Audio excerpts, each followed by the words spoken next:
Hi, everyone. We have Coach here. If you have a question, raise your hand and I'll bring you into the room. Rebecca Harlow, MSG Network. Coach, there are a lot of things on this box score tonight that you could point out, but being down 16 and then coming back to win this one, just the toughness that this team displayed tonight. What can you say about the fight that you're getting from this bunch? Yeah, and again, we didn't start the game well, and it was funky, and we had to work our way through it. It's a long game, but the most important thing was just finding a way to win in the end. And we had a lot of guys step up and make big plays. I thought Nerlens, played very well. We lost Taj to sprained ankle, so extended minutes. Julius got going.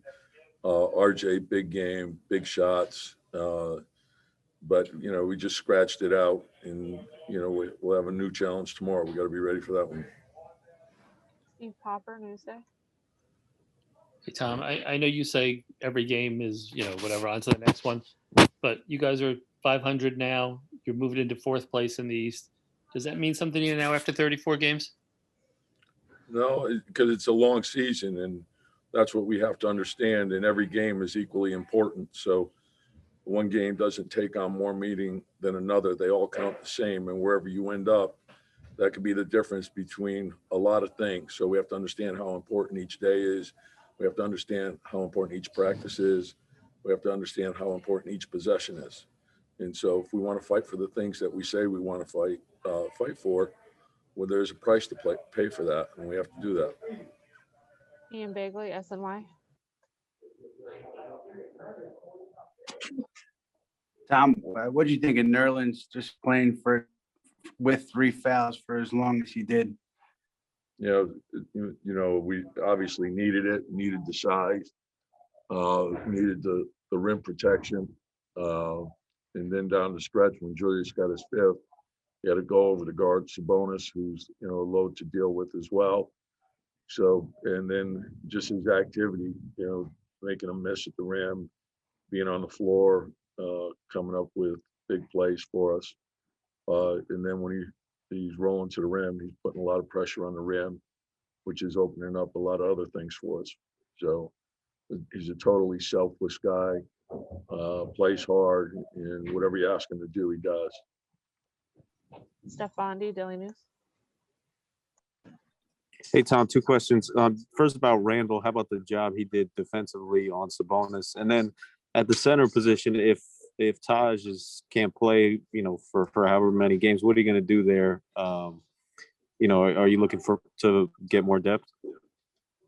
Next man up. We got more than enough with the players that we have. I know Leon and Wes and Scott will, look at the players that are available, but that's their area. And I'm just focused on the guys we have, and we'll figure out a way. Thank you, Coach. Yep. Hi, everyone. We have RJ. If you have a question, raise your hand and I'll bring you into the room. Rebecca Harlow, MSG Network. RJ, when you checked back into the game in the fourth quarter, about 4.5 minutes left, you hit a 3, then back on the other end, a 2, you draw the foul. Are you at a point now in your second season where you expect to be able to create 6-point swings like that?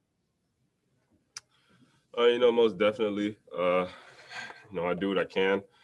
Today it was for me, to come in and just give a lift and score those couple points, but also make plays. You hit a big 3 in the corner for us, so I'm just trying to do what I can. Steve Popper, Newsday. RJ, after what you guys went through last season, to be where you are now, 34 games in, 500, moved up to 4th place in the East, what's that mean to you? It means a lot. It means a lot for us. We're a hardworking group. Our coaches are hardworking. We want to win. We want to win. That's what we're here for. And it definitely feels great. Just I said I've been a winner all my life, so this feels good. Peter Body, New York Post. RJ, after you miss those couple of free throws late, just how big is it to get that defensive stop by Derrick and Frank there? I got to do better. I can't miss 2. But like I said, I've got a big stop, and then Frank stepped up big time, knocked those 2 down, picked me up. So, it was great. Mark Berman. Yeah, RJ, you finished with a 4-game homestand, the last 3 with fans. How do you reflect on what kind of boost they may have given you guys? Oh, it was big time. We really missed their energy. They've been, they're going crazy. For just 2,000 people, they're really loud, and kind of it definitely helped us. I know tonight with this big win. So, very happy to have the fans back. Thank you, RJ. Hey everyone, Derek Rose is here. If you have a question, raise your hand and I'll bring you into the room. Rebecca Harlow and the She Network. Derrick, when you take a look at how physical this game was tonight, one of the things that stands out to me are those 5 steals that you had. When you were preparing for this game, was that an area where you thought that you were going to be able to take advantage? No, not really. I was just trying to play hard defense. Tibbs at one point said I was live during the game, so I could go. And if I had a chance to go for the ball, just go for it. But we waited to do that, and I was just trying to read the game and try to help whoever he had in the post out whenever I did or whenever I could. Ian Bagley, SNY. Derrick, you guys are down 16 in that first half. What does it say to you about the group that you're able to chip away, and then get the win? It just meant a lot, bro. We knew that we had to turn up the intensity, play with some urgency. They came out. They've had a game last night, and we knew that they couldn't show that they had more energy than us. So once we turned up the intensity, I think that changed the game and leading into the second half. Steve Popper, Newsday. Hey, I know you've been on 60-win teams with Tom, but what do you think it means for you guys to be in 4th place right now, beat a team like Indiana, take the home court advantage from them? I mean, I ain't know it. I didn't know it, but feels good to be at 500. That's my first time at 500 in a long time, and I mean, you got to stay even killed. We know that we have a important game tomorrow. That game is more important than tonight's game, and we got to come out with the same edge, if not even more. Mark Berman. Hey, Derek, speaking of tomorrow night, what's the thought about going back to Detroit again for the first time? I mean, it's no thought. There's no thought. I've been getting over them feelings. Whenever I went back to Chicago, that kind of helped me get in the mindset of knowing that it's a business and understanding that you can't play in a way that is going to be detrimental to the team. So, like I said, this is my first time. I don't talk about Detroit unless somebody bring it up. I try to leave that in hindsight and just keep working on my craft and trying to learn the guys every day and try to put my imprint on the team whenever I can, but I can't look backwards. And that's no or anything. Steph Bondi, Daily News. Hey, Derek, can you just take us through that last steal you had there? It looked like you deflected the pass. I mean, were you expecting it to go there?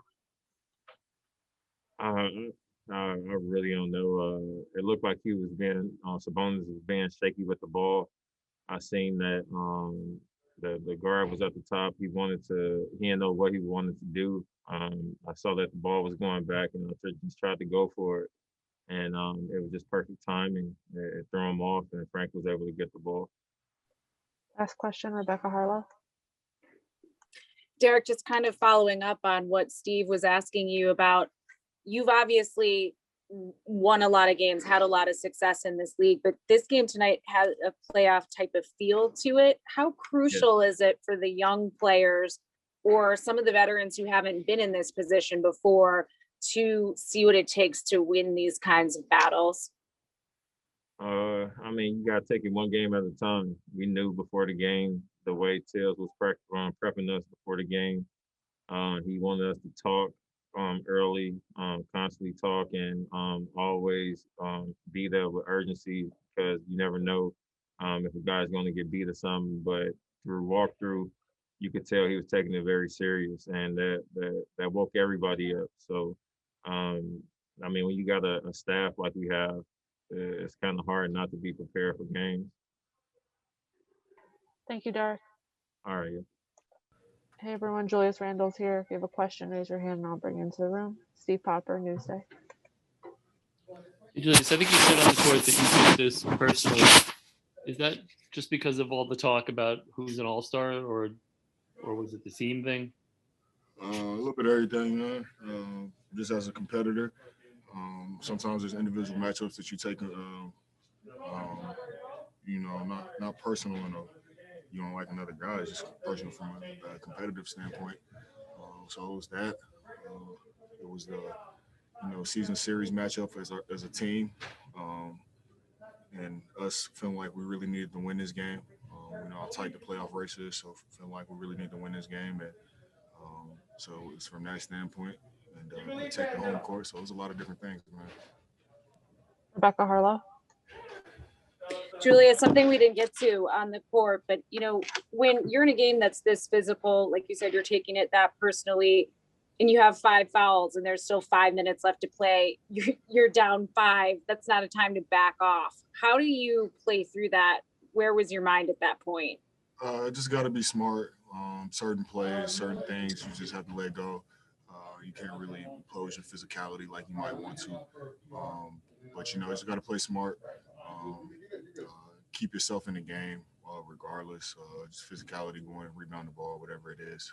Just get it done. But you got to know how to, control yourself a little bit more in those situations. Steph Bondi, Daily News. Hey, Jules, can you just explain, how physical that matchup is with Sabonis?